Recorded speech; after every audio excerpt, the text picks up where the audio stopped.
দেশ আজ বিশ্ব বেয়াদবদের এনসিপি অদ্ভুত একটি মুরগির বাচ্চার পিঠে চলেছে স্বদেশ। এদিকে বলেও তো সময় নষ্ট। যাই হোক, আমি বহু বছর আগে এদের কর্মকাণ্ড এদিকে বলেও তো সময় নষ্ট। যাই হোক, আমি বহু বছর আগে সচিবালয়ে গিয়েছিলাম, বহু বছর, এর মধ্যে আর যায় নাই।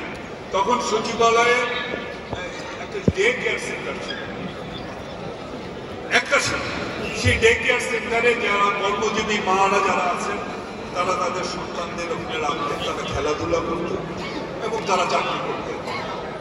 এত বছর পর শুনি সচিবালয়ে নাকি প্রতিকার মিনিস্ট্রিতে ডে কেয়ার সেন্টার হয়েছে, সেখানে নাকি বড় বড় বাচ্চারা থাকে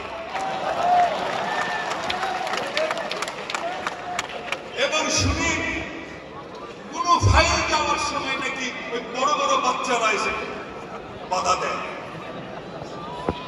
ওই বড় বড় বাচ্চারা নাকি সচিব সাহেবকেও ধমকায়।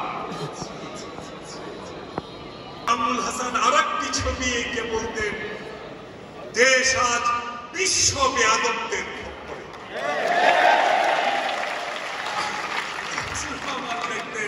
অদ্ভুত একটি মুরগির বাচ্চার পিঠে চলেছে স্বদেশ।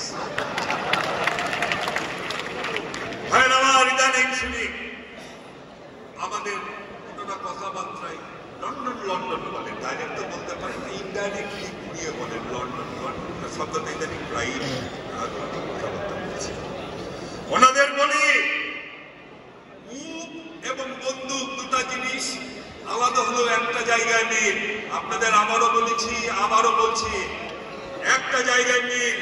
বন্দুক থেকে গুলি বের হলে যেমন ফিরানো যায় না, মুখ থেকে কথা বের হলে কিন্তু ফিরানো যায় না। কথা বলার আগে হিসাব করে বলবেন। আর একটা কথা শুনে রাখুন, রাজনীতি কিন্তু অত সোজা নয়। রাজনীতি কিন্তু মার্ক জুকারবার্গ সাহেবের ফেসবুকের কমেন্ট বক্স নয়। একের পর এক ভুয়া আইডি দিয়ে এটা ওটা লিখে ভরে ফেললাম আর হয়ে গেল। রাজনীতি কিন্তু সেই জিনিস নয়। সতর্ক করে ফেলবেন, কথা সতর্ক ভাবে বলবেন। সামনে কিন্তু সমূহ বিপদ সম্ভবত আপনাদের জন্য। এনসিপি